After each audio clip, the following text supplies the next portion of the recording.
नमस्कार दोस्तों, आपके अपने YouTube channel S teacher academy पर आपका स्वागत है।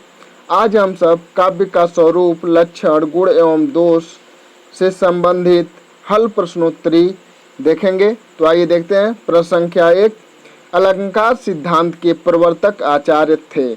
कौन थे? तो भामह थे और भामह काव्यशास्त्रीय अलंकार सिद्धांत के प्रवर्तक आचार्य हैं। काव्यशास्त्रीय प्रवर्तक आचार्य हैं और भामह ने काव्य अलंकार में अलंकार के मूल में निहित वक्रतावादी दृष्टि का प्रबल समर्थन किया है। ठीक है, उन्होंने अलंकार की परिभाषा दिया है, वाचाम वक्रार्थ शब्दोक्ति अलंकाराय कल्पते। ठीक है दोस्तों, आचार्य दंडी ने भी अपने काव्यादर्श नामक ग्रंथ में अलंकारों का व्यवस्थित वर्णन किया है। उद्भट ने अलंकार विषय पर अलंकार सार संग्रह नामक ग्रंथ की रचना की। अलंकार सार संग्रह उद्भट की रचना है, काव्यादर्श दंडी की रचना है और काव्य अलंकार भामह की रचना है। दोस्तों, इसे आप लोग याद कर लीजिएगा। काव्य के विशिष्ट तत्व के रूप में ध्वनि शब्द का सर्वप्रथम प्रयोग किया। किसने किया दोस्तों? तो आनंदवर्धन ने किया ध्वनि शब्द का प्रयोग। और इनकी जो रचना है ध्वन्यालोक इनकी ग्रंथ का नाम है, जिसमें ध्वनि सिद्धांत का अत्यंत सूक्ष्म और सांगोपांग वर्णन करते हुए इसे वाक्य के सार्वभौम सिद्धांत के रूप में स्थापित किया। दोस्तों, किसे? ध्वनि को स्थापित किया और ध्वनि के विरुद्ध संभाव्य आपत्तियों का निराकरण करते हुए आनंदवर्धन ने काव्य के गुण, रीति तथा अलंकार सिद्धांतों का ध्वनि में समाहार किया। ध्वन्यालोक किस तत्व से संबंधित ग्रंथ है? तो यह ध्वनि से संबंधित ग्रंथ है। किससे संबंधित ग्रंथ है? तो यह ध्वनि से संबंधित ग्रंथ है। दोस्तों, ध्वनि से संबंधित ग्रंथ है। डी ऑप्शन इसमें सही है आपका। अलंकार जो आनंदवर्धन हैं, इनकी जो ग्रंथ है ध्वन्यालोक, यह ध्वनि से संबंधित है। आनंदवर्धन ने अपने ध्वन्यालोक ग्रंथ में ध्वनि को काव्य का विशिष्ट तत्व बताया। क्या बताया? विशिष्ट तत्व बताया। और रस सिद्धांत की सर्वप्रथम व्याख्या आचार्य भरत मुनि ने अपने नाट्य शास्त्र नामक कृति में किया है। ठीक है, रस सिद्धांत की सर्वप्रथम व्याख्या किसने किया है? भरत मुनि ने किया है और अपने नाट्य शास्त्र में किया है। दोस्तों, निम्नलिखित में कौन सा युग्म सही नहीं है? ठीक है, तो कौन सा सही नहीं है आपको बताना है। तो भुक्तिवाद भट्टनायक होना चाहिए, तो यहाँ पर नहीं दिया है, इसे आप लोग याद कर लेंगे। भट्टलोलक, उत्पत्तिवाद, ठीक है, काव्य मीमांसा, संकुक, अनुमितिवाद, न्याय मीमांसा और यही मम्मट जो हैं भुक्तिवाद के प्रणेता नहीं हैं, इसके भट्टनायक हैं। ठीक है दोस्तों, भट्टनायक भोगवाद और अभिनवगुप्त अभिव्यक्तिवाद, तो ये सही है। मम्मट यहाँ पर सही नहीं है, तो मम्मट ही आपका ऑप्शन सही है। 3 सी ऑप्शन सही है। व्याख्या देख लेते हैं। आचार्य भरत मुनि के प्रसिद्ध रस सूत्र के संदर्भ में भुक्तिवाद या भोगवाद के मत का प्रतिपादक भट्ट ने किया। ठीक है, भट्टनायक ने किया, आचार्य मम्मट नहीं किए। भट्टलोलक ने उत्पत्तिवाद या आरोपवाद, आचार्य संकुक ने अनुमितिवाद और आचार्य अभिनवगुप्त ने अभिव्यक्तिवाद का प्रतिपादन किया। दोस्तों, सुंदर है विहग सुमन, सुंदर मानो तुम सबसे सुंदरतम में कौन सा काव्य दोष है? तो यहाँ पर अधिक पदत्व दोष है। दोस्तों, अधिक पदत्व दोष। और देखिए इसकी जो व्याख्या है, इन पंक्ति में अधिक पदत्व दोष है। जहाँ काव्य में अनावश्यक शब्दों का प्रयोग किया जाए वहाँ अधिक पदत्व दोष होता है। दोस्तों, क्या होता है? अधिक पदत्व दोष होता है। और अनावश्यक शब्दों को हटा देने से काव्य का सौंदर्य बढ़ता है, घटता नहीं है। तो यहाँ पर आपका घटना नहीं है। प्रश्न में प्रस्तुत की गई उपयुक्त पंक्ति में सुंदरतम शब्द का सबसे सुंदर होता है, अर्थ सबसे सुंदर होता है, अतः सुंदरतम के पूर्व आया सबसे शब्द का प्रयोग अनावश्यक है। दोस्तों, ठीक है, अनावश्यक है, अर्थात सुंदरतम के पूर्व सबसे शब्द आने के कारण अधिक पदत्व दोष है दोस्तों। क्या है? अधिक पदत्व का काव्य दोष है। नाट्य शास्त्र के प्रणेता हैं कौन है? तो नाट्य शास्त्र के प्रणेता भरत मुनि है दोस्तों, भरत मुनि। और इन्होंने जो परिभाषा दिया विभाव अनुभाव संचारी संयोगाद्रस निष्पत्ति, उसमें इन्होंने अस्थाई भाव को नहीं माना। ठीक है दोस्तों, किसे नहीं माना? इन्होंने अस्थाई भाव को नहीं माना। रस संप्रदाय के मूल प्रवर्तक आचार्य भरत मुनि को माना जाता है। इनके नाट्य शास्त्र नामक ग्रंथ के प्रणेता भरत मुनि हैं। अपने ग्रंथ नाट्य शास्त्र में नाटक के मूल तत्वों का विवेचन करते हुए भरत मुनि निम्नलिखित रस सूत्र दिया, जो अभी आपको बताया गया है। अर्थात विवाह अनुभाव व्यभिचारी भाव के संयोग से रस की निष्पत्ति होती है। भरत मुनि के इस रस सूत्र की व्याख्या करते हुए भट्ट लोलक ने उत्पत्तिवाद, ठीक है, या आरोपवाद, भट्टनायक ने भुक्तिवाद या भोगवाद, आचार्य अभिनवगुप्त ने अभिव्यक्तिवाद का प्रतिपादन किया। इसे आपको याद रखना है दोस्तों। अभिनवगुप्त किस दर्शन से प्रभावित थे, आपको कमेंट करके बताना है। ठीक है दोस्तों, आप लोग कमेंट करके अवश्य बताएं। देखिए, विभाव अनुभाव व्यभिचारी संयोगाद्रस निष्पत्ति को प्रतिपादित किया है, तो यह नाट्य शास्त्र में भरत मुनि ने किया है दोस्तों। तो आपका बी ऑप्शन यहाँ पर सही है। इसकी व्याख्या देख लेते हैं। 2005 में आया हुआ क्वेश्चन है, तो आप लोग इसे पूरा वीडियो देखें। यदि आप हमारे चैनल पर नए हैं तो चैनल को सब्सक्राइब कर लीजिए और अपने दोस्तों के साथ शेयर कीजिए, तथा वीडियो अच्छा लगता है तो लाइक अवश्य कीजिए दोस्तों। रस संप्रदाय के मूल प्रवर्तक तथा नाट्य शास्त्र नामक ग्रंथ के प्रणेता आचार्य भरत मुनि हैं। अपने नाट्य शास्त्र ग्रंथ में रस सूत्र दिया है विभाव अनुभाव व्यभिचारी संयोगाद्रस निष्पत्ति। ठीक है दोस्तों, विभाव अनुभाव व्यभिचारी भाव के संयोग से रस की निष्पत्ति होती है दोस्तों। कुवलयानंद के रचयिता हैं, तो यह अप्पय दीक्षित हैं दोस्तों। कौन है? अप्पय दीक्षित हैं, कुवलयानंद की रचयिता। और चित्र मीमांसा नामक ग्रंथ के रचयिता अप्पय दीक्षित हैं। इनकी जो रचना है कुवलयानंद और चित्र मीमांसा, ये दोनों ग्रंथों के रचनाकार अप्पय दीक्षित जी हैं। और आचार्य भामा द्वारा रचित ग्रंथ काव्यालंकार है दोस्तों। क्या है? काव्यालंकार है। और दंडी का काव्यादर्श है। पंडित जगन्नाथ का रस गंगाधर है, इसे भी आपको याद रखना है दोस्तों। आचार्य मम्मट ने काव्य गुण माने हैं, तो देखिए मम्मट में म 3 बार आवृत्त हुआ है, तो क्या होगा दोस्तों? तो 3 गुण माने हैं। यहाँ से आप रिलेट करके याद कर सकते हैं। मम्मट में 3 म है तो 3 गुण माने हैं। और कौन कौन से माने हैं? तो इन्होंने माधुर्य, ओज और प्रसाद माना है दोस्तों। माधुर्य, ओज और प्रसाद। मम्मट, भामा, आनंदवर्धन, हेमचंद, पंडित जगन्नाथ आदि आचार्यों ने काव्य के 3 गुण माने हैं। ठीक है दोस्तों, भरत मुनि तथा दंडी ने काव्य गुणों की संख्या 10 मानी है और आचार्य वामन ने 20 माना है। इसे भी आपको याद रखना है दोस्तों कि किसने 10 माना है, किसने 3 माना है और किसने 20 माना है दोस्तों। तो 20 वामन ने माना है, 10 भरत मुनि और दंडी ने माना है, और 3 मम्मट, भामा, आनंदवर्धन, हेमचंद, पंडित जगन्नाथ आदि ने माना है दोस्तों। ठीक है। न कांतम अपनिर्भूषम विभाति वनिता मुखम, यह अभिमत है। यह अभिमत किसका है तो आपको बताना है। तो यहाँ पर भामा है दोस्तों। भामा, सी ऑप्शन आपका यहाँ पर सही है। अलंकार संप्रदाय के प्रवर्तक आचार्य भामा का यह कथन है, न कांतम अपि निर्भूषम विभाति वनिता मुखम। ठीक है दोस्तों, यह भामा की युक्ति है। अलंकार विहीन कविता उसी प्रकार शोभायमान नहीं होती जिस प्रकार किसी कामनी का मुख आभूषणों के बिना शोभित नहीं होता। यह इसका अर्थ है दोस्तों। अन्य अलंकारवादी आचार्य दंडी के अनुसार काव्य शोभा करान धर्मान अलंकार प्रच्छते, इसे आपको याद करना पड़ेगा दोस्तों। प्रच्छते, यह दंडी की, प्रच्छते से याद कर लीजिए, यह दंडी की परिभाषा दिया गया है दोस्तों। हिंदी कवि आचार्य केशव ने भी लिखा है भूषण भिन्न विराजई कविता वनिता मीत।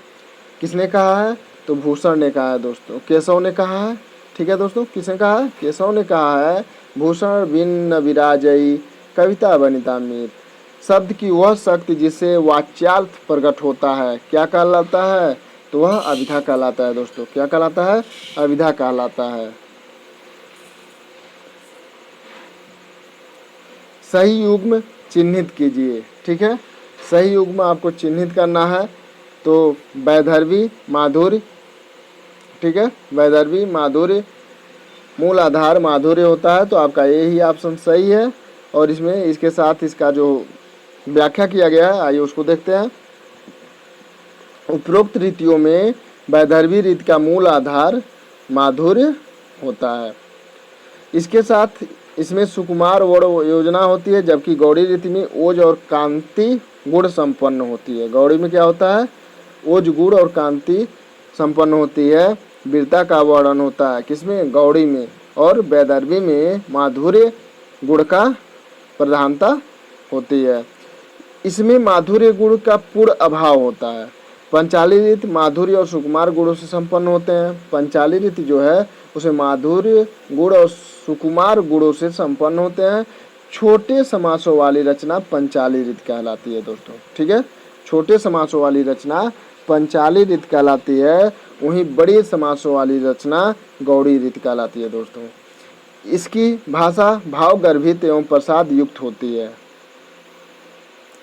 निरख सखिए खंजन आए फेरे उन मेरे रंजन, नैन इधर मन भाए में कौन सा गुण है? तो यहाँ पर आपका माधुर्य गुण है दोस्तों। इससे संबंधित आपको एक वीडियो आपको प्ले लिस्ट में मिल जाएगा, वहाँ से आप जाके देख सकते हैं, या डिस्क्रिप्शन में इसका लिंक दे दिया जाएगा दोस्तों। माधुर्य प्रसाद और ओज गुण से संबंधित वीडियो, वहाँ से आप अच्छे से समझ सकते हैं कहाँ पे माधुर्य गुण होता है और कहाँ पर ओज गुण होता है और कहाँ पर प्रसाद गुण होता है दोस्तों। उपरोक्त पद में माधुर्य गुण है। ठीक है दोस्तों, उपरोक्त पंक्तियों में मधुर वर्ण शब्दों का प्रयोग किया गया है। अपने कोमल कांत स्वरूप के कारण उपरोक्त पद वियोग विदरित उर्मिला के मन की व्यथा का संगोपांग ढंग से निरूपित करता है। उसको व्यक्त करने के लिए कवि और मैथिली सरगुप्त ने सुकुमार कोमल वर्णों का प्रयोग किया है। ठीक है दोस्तों, यह साकेत की युक्ति है और साकेत के रचनाकार मैथिली सरगुप्त हैं दोस्तों। और उसमें उर्मिला का जो 9वां सर्ग है वो बहुत ही प्रसिद्ध है दोस्तों।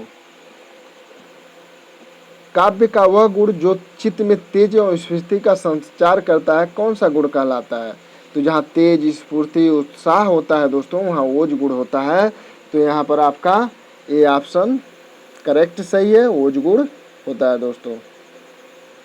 और इसमें ट वर्णों की ट ठ ड ढ प फ की वर्णों की प्रधानता होती है दोस्तों। ओज गुण में किसकी प्रधानता होती है? इन वर्णों की प्रधानता होती है, ट ठ ड ढ प फ। ठीक है दोस्तों। तरुरिपुधर देख के बिरहिनीति अकुलाय में कौन सा काव्य दोष है दोस्तों? तो बताइए कौन सा यहाँ पर काव्य दोष है? तो यहाँ पर आपका क्लिष्टत्व दोष है दोस्तों।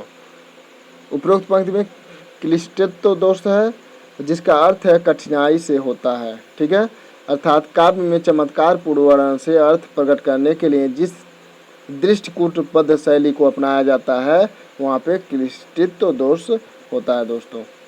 यहाँ पर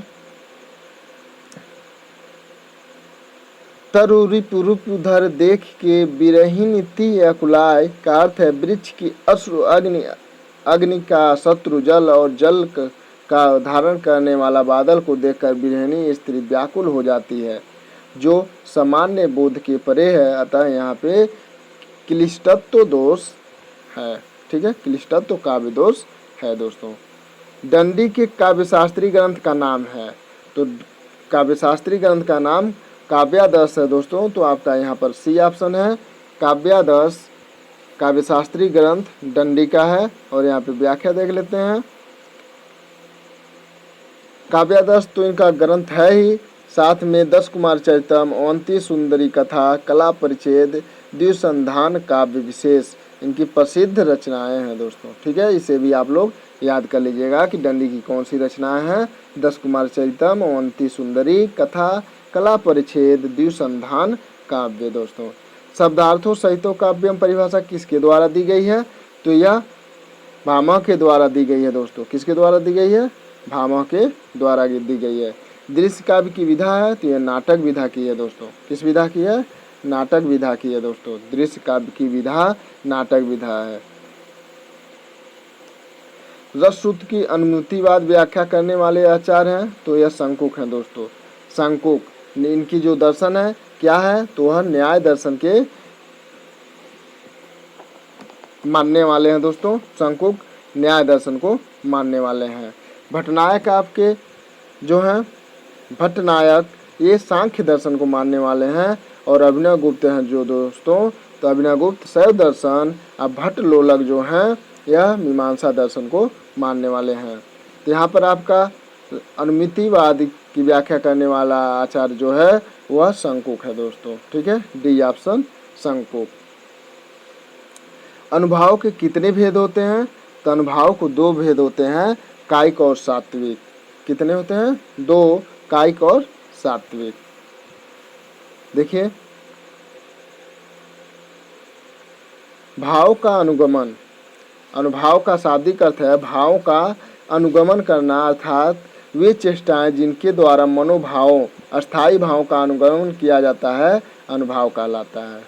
ठीक है, अनुभाव कहलाता है। और अनुभाव 2 प्रकार के होते हैं, कायिक और सात्विक। कायिक का अनुभाव आश्रय की इच्छित चेष्टाएं हैं, जबकि सात्विक अनुभाव में आश्रय का कोई निमंत्रण नहीं रहता। सात्विक अनुभाव के 8 भेद होते हैं। दोस्तों ठीक है, सात्विक अनुभाव के कितने भेद होते हैं? तो 8 होते हैं। बस इसे आप याद रखना है। यदि आपको स्तंभ, स्वरभंग, कंप एवं अश्रु, स्वेद, रोमांच, विवर्ता एवं प्रलय ये सभी याद हो जाते हैं तो और अच्छी बात है। दोस्तों इसे आप लोग याद कर लीजिएगा, लेकिन समय कम है, कल आपका एग्जाम है पीजीटी का, तो आप लोग बस इसे पढ़ते चलिए। भरत मुनि ने रस सूत्र का विवेचन अपने किस ग्रंथ में किया है? तो उनका ग्रंथ नाट्य शास्त्र है। दोस्तों तो उन्होंने नाट्य शास्त्र में किया है। अभिभावा अनुभाव संचारी संयोगात दृश्य निष्पत्ति जो उनका है रस सूत्र है, उसके द्वारा उन्होंने इसका प्रतिपादन किया है। दोस्तों निम्न में से कौन किसके लिए प्रसिद्ध नहीं है? तो उपमा के लिए कालिदास हैं, अलंकार के लिए भामह हैं, करुड़ के लिए भवभूति हैं, वक्रोक्त के लिए क्षेमेंद्र। यही ऑप्शन आपका गलत है, वक्रोक्त के लिए कुंतक प्रसिद्ध हैं। दोस्तों तो क्षेमेंद्र दिया है, तो यहाँ पर यह ऑप्शन आपका गलत है, तो यही ऑप्शन आपका सही होगा, डी ऑप्शन। ठीक है दोस्तों, देखिए परिभाषा क्या दिया है, उसका व्याख्या। तो व्याख्या में वक्रोक्त के लिए क्षेमेंद्र प्रसिद्ध नहीं है, कुंतक वक्रोक्त के लिए प्रसिद्ध हैं। कुंतक कहाँ के निवासी थे? तो कश्मीर के निवासी थे और वक्रोक्त संप्रदाय के प्रवर्तक माना जाता है कुंतक को। इनका समय 10वीं शताब्दी है। क्या है दोस्तों? 10वीं शताब्दी का उत्तरार्ध स्वीकार किया जाता है। और कुंतक की प्रसिद्ध कृति वक्रोक्त जीवितम कितने उन्मेषों में विभक्त है? तो 4 उन्मेषों में विभक्त है दोस्तों, और वृत्त से संबंधित है। जबकि उपमा के लिए कालिदास, करुड़ के लिए भवभूत और अलंकार के लिए भामह और चित्त के लिए क्षेमेंद्र प्रसिद्ध हैं। दोस्तों क्षेमेंद्र किसके लिए प्रसिद्ध हैं? और चित्त के लिए प्रसिद्ध हैं। उपमा कालिदासस भारवे अर्थ गौरवम डांडिन पदलालित्यम त्रियो गुण संत माघ। ठीक है, तो माघ में ये तीनों गुण विद्यमान थे, लेकिन यहाँ पर अलंकार के लिए भामह प्रसिद्ध हैं और चित्त के लिए क्षेमेंद्र। दोस्तों ठीक है, और एक करुड़ रस कहकर, एको करुड़ रस कहकर किसने करुड़ रस को ही रसराज कहा? आप लोग कमेंट करके अवश्य बताएं। दोस्तों भरत मुनि के रस सूत्र के व्याख्याता भट्टनायक के सिद्धांत का नाम है। देखिए भट्टनायक, तो सबसे पहले आपके आते हैं भट्टलोलक, शंकुक, भट्टनायक। तो भट्टनायक की जो है भोगवाद या भुक्तिवाद है। दोस्तों क्या है? भोगवाद या भुक्तिवाद है। तो यहाँ पर आपका सी ऑप्शन सही है। दोस्तों क्या है? सी ऑप्शन सही है, और यह सांख्य दर्शन के मानने वाले हैं। अनुमितिवाद शंकुक का है, और शंकुक जो हैं न्याय दर्शन को मानने वाले हैं। दोस्तों न्याय दर्शन को उत्पत्तिवाद भट्टलोलक का है, और यह मीमांसा दर्शन को मानने वाले हैं दोस्तों। अभिव्यक्तिवाद आपका अभिनवगुप्त का है और यह शैव दर्शन या वेदांत दर्शन को मानने वाले हैं दोस्तों। ठीक है, तो आप लोग इसे याद कर लीजिएगा, यहाँ से क्वेश्चन बनने की संभावना ज़्यादा है क्योंकि यह आ सकता है और यह यूजीसी नेट पेपर जून 2016 में आया हुआ प्रश्न है। यहाँ देखिए, वक्रोक्ति सिद्धांत के प्रवर्तक आचार्य हैं, तो कौन है? ये प्रश्न कई बार आ चुका है, तो कुंतक हैं। ठीक है दोस्तों, कौन है? कुंतक हैं। और यहाँ पर देखिए, वक्रोक्ति सिद्धांत ध्वनि संप्रदाय आनंदवर्धन दिया है, आप लोग इसे अच्छी तरह से जानते हैं। बालंकार संप्रदाय भामा दिया है और विश्वनाथ रसवादी आचार्य हैं। भरत के रस सिद्धांत के व्याख्याकार विश्वनाथ भी हैं। इनके अलावा कौन कौन है? तो भट्टलोलक, भट्टनायक, शंकुक और अभिनवगुप्त हैं दोस्तों। कौन है?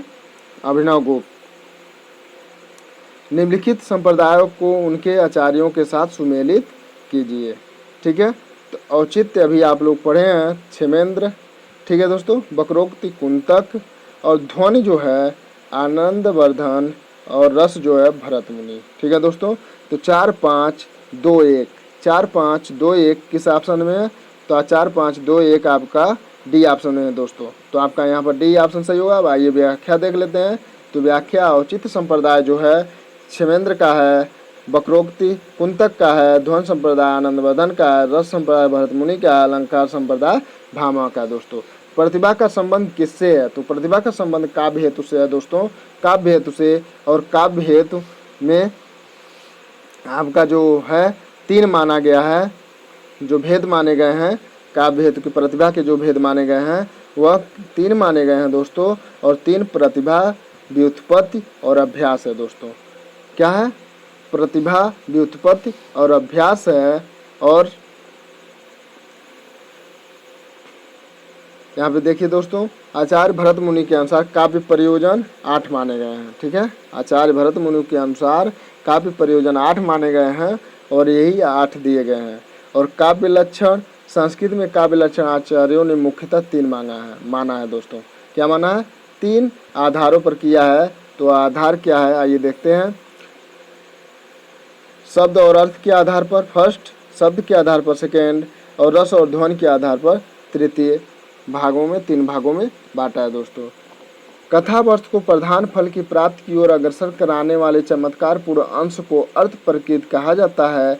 इन 5 अर्थ प्रकृतियों का सही अनुक्रम है। तो बिंदु, बीज, बिंदु, प्रकरी, पताका, कार्य। तो आपका यहाँ पर सी ऑप्शन सही होना चाहिए। ठीक है दोस्तों, बीज, बिंदु, पताका, प्रकरी, प्रकार्य। ठीक है, तो यहाँ पर आपका डी ऑप्शन सही है। बीज, बिंदु, पताका, प्रकरी, प्रकार। तो आपका डी ऑप्शन यहाँ पर है दोस्तों। इसे आप लोग क्रम से करने के लिए दे सकता है, तो इसे आप लोग ध्यान से देख लीजिए। ठीक है दोस्तों, ध्यान से इसे देख लीजिए और यह पूछ सकता है। निम्नलिखित रचनाकारों को उनकी रचनाओं के साथ सुमेलित कीजिए। ठीक है, तो यहाँ पर भरत मुनि जो है वह भरत जो है नाट्यशास्त्र, धनंजय 10 रूपक। ठीक है, धनंजय 10 रूपक, सागर नंदी जो है नाटक लक्षण, रत्नकोश और रामचंद्र गुणचंद जो है नाट्य दर्शन है, नाट्य दर्पण है दोस्तों। तो आपका नाट्य दर्पण डी का आपका 2, सी का आपका 5, तो इसी को मिला लेते हैं 2 5, तो यहाँ पर आपका यही सही होगा। ठीक है, देखिए नाट्य दर्शन, नाट्य शास्त्र जो है भरत मुनि, 10 रूपक धनंजय, नाटक लक्षण रत्नकोश सागर नंदी, नाट्य दर्पण रामचंद्र गुणचंद्र और साहित्य दर्पण विश्वनाथ। ठीक है दोस्तों, रामचंद्र और गुणचंद किसके शिष्य थे? आप लोग कमेंट करके अवश्य बताइए दोस्तों। अर्थोपक्षेपक कितने प्रकार के होते हैं? अर्थोप जब प आ रहा है तो 5 प्रकार के होते हैं। अर्थोपक्षेपक कितने प्रकार के होते हैं? 5 प्रकार के होते हैं। और कौन कौन होते हैं? विसंभक, प्रवेशक, चूलिका, अंगमुख, अंकारस, अंकास्य और अंकावतार। ठीक है दोस्तों, यही 5 है। इसको सीरियल करने के लिए दे सकता है, लेकिन इतना कठिन भी नहीं देगा दोस्तों। ठीक है, इसमें देखिए दोस्तों, भरत मुनि के अनुसार नाट्य वृत्तियों का सही अनुक्रम है। तो सही अनुक्रम यहाँ पर सी आपका सही है, भारती, सात्विकी, कौशिकी, कैशिकी और आर्यभट्टी। ठीक है दोस्तों, जो आपको कौशिकी है यहाँ पे भारती, सात्विकी और कौशिकी, आर्यभट्टी, यही इसका क्रम है दोस्तों। निम्नलिखित उक्तियों को उनके आचार्यों के साथ सुमेलित कीजिए। शब्दार्थों सहित काव्यम, तो किसने कहा? तो यह भामा ने कहा। ठीक है। वाक्यम रसात्मक काव्यम, यह विश्वनाथ ने कहा। रमणीयार्थ प्रतिपादक शब्द काव्य, यह पंडित जगन्नाथ ने कहा।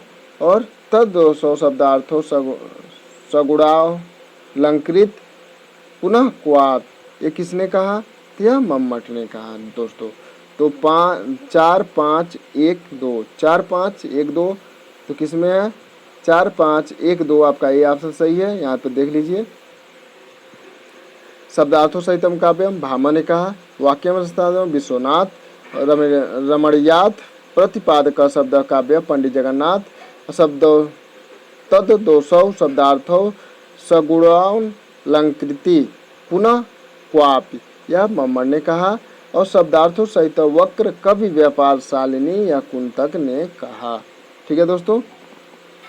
लिखन बैठी जा की, सभी गति गही गर्भ गरुड़, भय न केते जगत के, चतुर चितेरे कुर। इस दोहे में सभी शब्द का अर्थ है।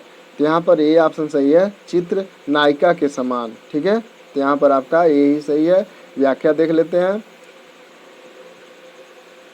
व्याख्या जो है यहाँ पे सभी शब्द अरबी का सभी है। किसका है? सभी है, अरबी भाषा का सभी है, जिसका अर्थ है यथार्थ चित्त, या अर्थात ऐसा चित्त जो नायिका जैसा हूबहू बनाया जाता है। ठीक है दोस्तों। काव्य शोभाया कर्तारव धर्मो गुरा, यह किस आचार्य की युक्ति है? तो यह वामन की युक्ति है दोस्तों, वामन। बी ऑप्शन आपका सही है। काव्य शोभाया कर्तारव धर्म गुड़ा। ठीक है दोस्तों, वामन की है और ये यूजीसी नेट 2017 में पूछा गया प्रश्न है दोस्तों।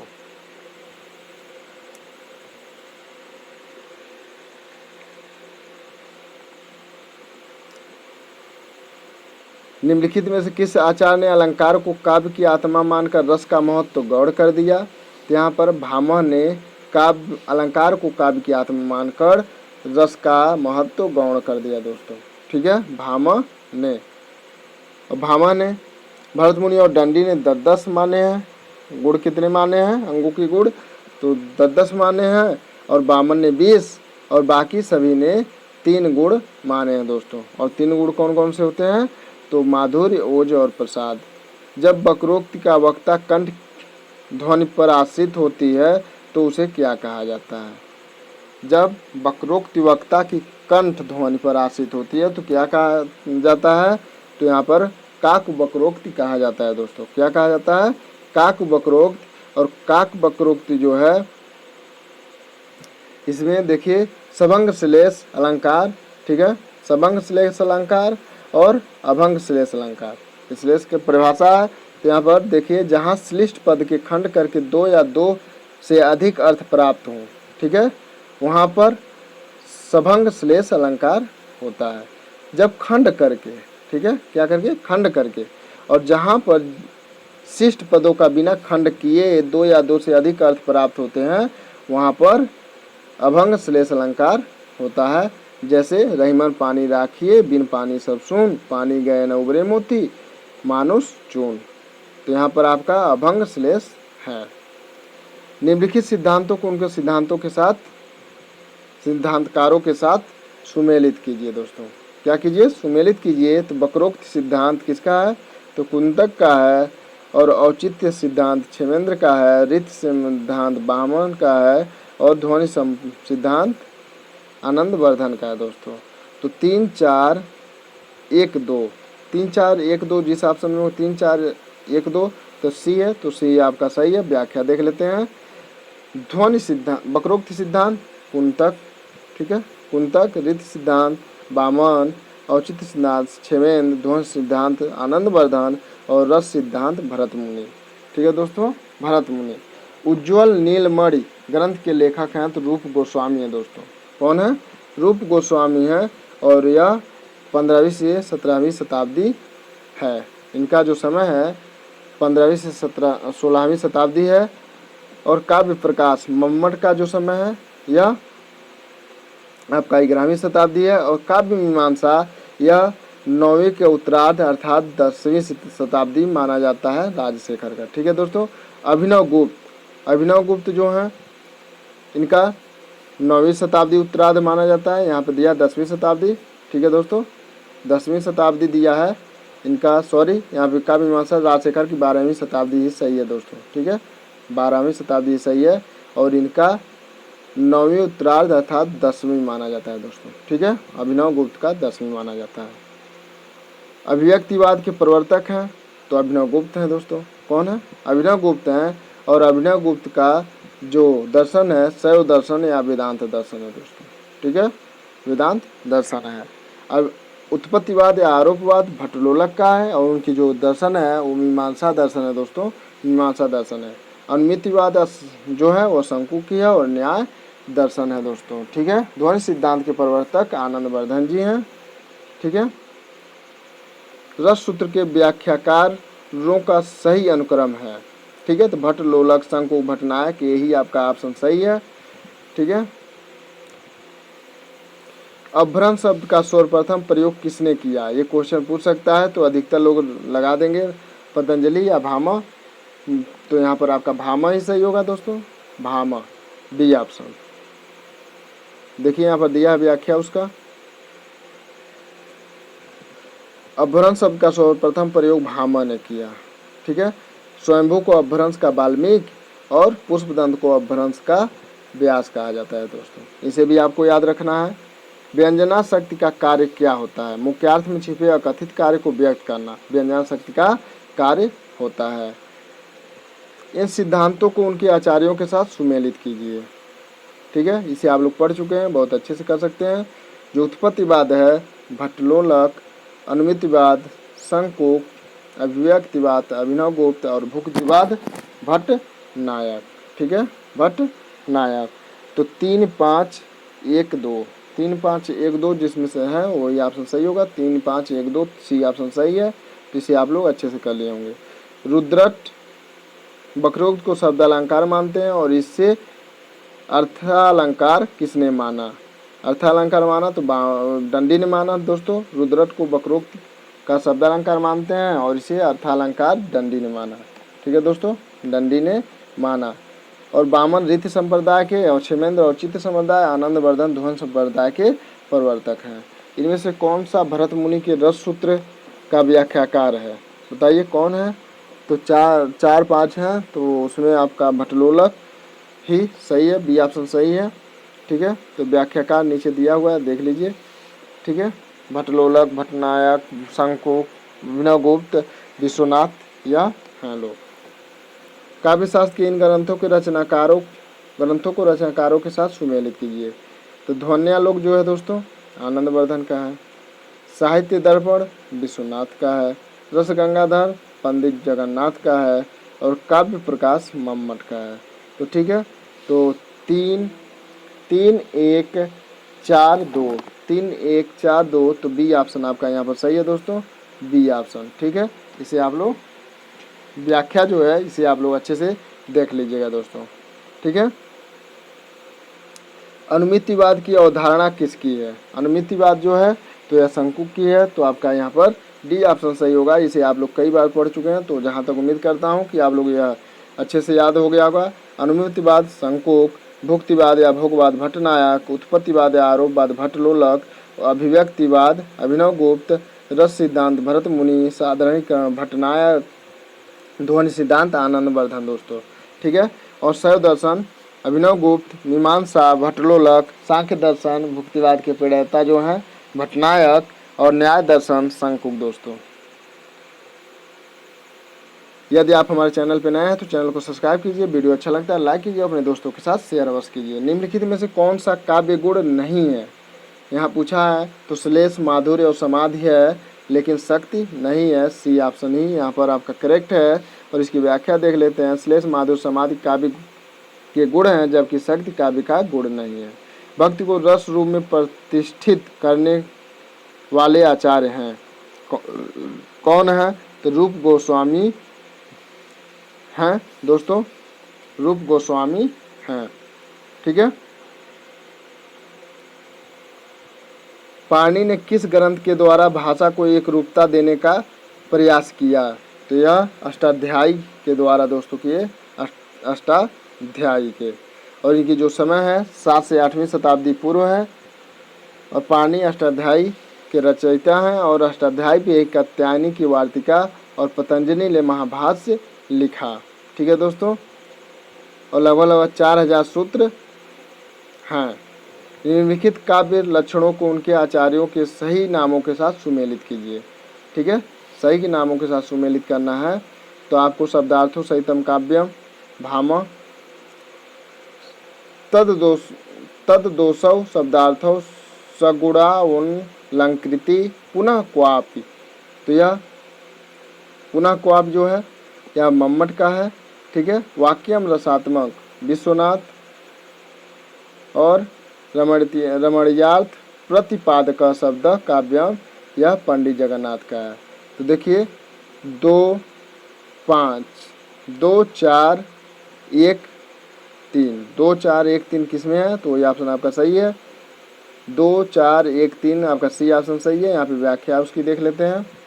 ठीक है। शब्दार्थों सहितम काव्य जो भामा, पुनः क्वाप, मम्मट, वाक्य काव्य विश्वनाथ, रमणीयार्थ प्रतिपादक यह जगन्नाथ का है। काव्य रसयात्मक ध्वनि यह आनंदवर्धन की परिभाषा है। तो ठीक है दोस्तों, तो वीडियो अच्छा लगता है लाइक कीजिए, अपने दोस्तों के साथ शेयर कीजिए। यदि आप हमारे चैनल पर नए हैं तो चैनल को सब्सक्राइब अवश्य कीजिए। यहाँ से आपको पीजीटी में एक प्रश्न देखने को मिल सकता है, तो आप लोग वीडियो को पुनः दोबारा देख सकते हैं। जय हिंद, जय भारत दोस्तों।